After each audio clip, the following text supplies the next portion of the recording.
ELFIS, Centro de Rehabilitación Integral y Entrenamiento Deportivo. Atención personalizada desde bebés hasta la tercera edad. Rehabilitación neurológica, hidroterapia.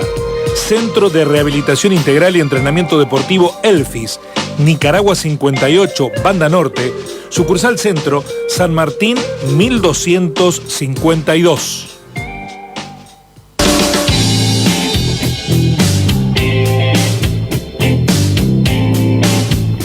Mucha información económica y política también, la crisis de La Libertad Avanza en Cámara de Diputados. Voy a saludar el primer informe de la mañana. Buenos días, Javier Vicen, ¿cómo va?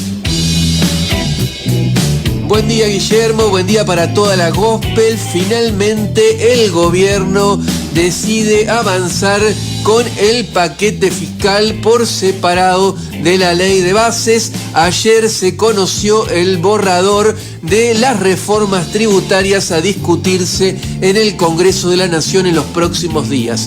En líneas generales, Guillermo, el proyecto propone un amplio blanqueo de capitales. Bueno, Milei lo había anticipado esta semana, lo reflejamos en la columna del precio de las cosas.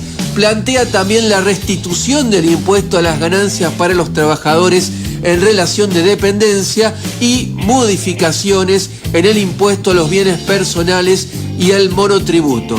Dado el contenido de las reformas tributarias que se incluyen en el borrador, seguramente este proyecto será muy discutido en el Congreso, porque tengamos en cuenta que también se trata en algunos casos de impuestos coparticipables y en otros de propuestas que no se coparticiparían a las provincias. Por ejemplo, el caso del blanqueo. Con respecto a esto, al blanqueo, voy a tratar de ser breve porque son muchos los artículos, seguramente muchas cosas quedarán fuera de mi explicación.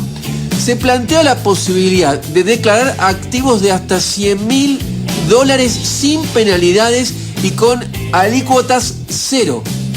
Es decir, que los que blanquean obtendrán el beneficio de no pagar nada, y esto se hace extensivo no solamente a quienes blanquean hasta $100.000, sino a todos aquellos que traen fondos del exterior, es decir, que hay repatriación de activos. Para quienes blanqueen más de $100.000 y los dejen en el exterior, el gobierno plantea distintas penalidades según el momento en que ingresen al blanqueo. Pero la tasa arranca de un valor muy bajo, que es de apenas el 5% de lo que se declara. Al mismo tiempo que el gobierno plantea el perdón para los evasores, como es el caso de un blanqueo, hay una reducción significativa en el impuesto a los bienes personales.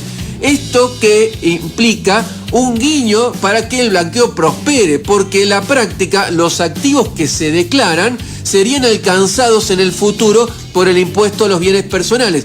Es por ello que el gobierno, Guillermo, prácticamente elimina este impuesto, que es un impuesto que cae sobre la riqueza, porque hay un fuerte aumento del mínimo no imponible. Hay que reconocer que el mínimo no imponible en el impuesto a los bienes personales está muy bajo, estaba en apenas 11 millones de pesos, quedó completamente desactualizado, y el gobierno lo lleva a los 100 millones de pesos. Y a su vez hay una considerable reducción en la tasa que se pagará del impuesto a los bienes personales. Además, se le asegura la estabilidad fiscal hasta 2038 para quienes pagan este impuesto y para quienes blanquean, es decir, que los próximos gobiernos no podrán modificar el impuesto. Siguiendo con las reformas, hay una suba considerable de lo que se pagará del monotributo. En este sentido, el economista de la CTA, Luis Campo, lo describe muy bien en Twitter. Recomiendo que vayan, si tienen la red social, y busquen el tweet de este economista. Dice lo siguiente, que en las categorías más bajas del monotributo, el aumento es del 70%. Un monotributo, por ejemplo, de la categoría C, una de las más bajas, pasaría a pagar 26.000 pesos por mes. Por último, tenemos las modificaciones en ganancias, que seguramente van a despertar mucha polémica.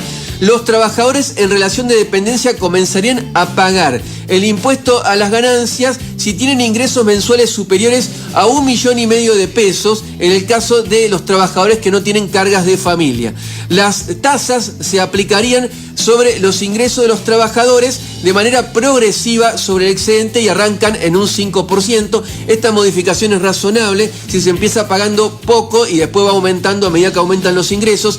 En la anterior ley, cuando había ley de impuestos a la ganancia para los trabajadores en relación de dependencia, las escalas estaban completamente desvirtuadas y rápidamente se pasaba a pagar la tasa máxima. En síntesis, la propuesta del gobierno es una reforma tributaria regresiva, donde se perdona a los evasores y a los dueños de las mayores fortunas en la Argentina con el blanqueo y la virtual eliminación del impuesto a los bienes personales, al mismo tiempo que se restablece ganancias para los trabajadores en relación de dependencia y se aumenta el monotributo a los trabajadores independientes. Dejo una pregunta para el final. ¿Qué harán los diputados que responden al gobernador Yarlora, los diputados por Córdoba?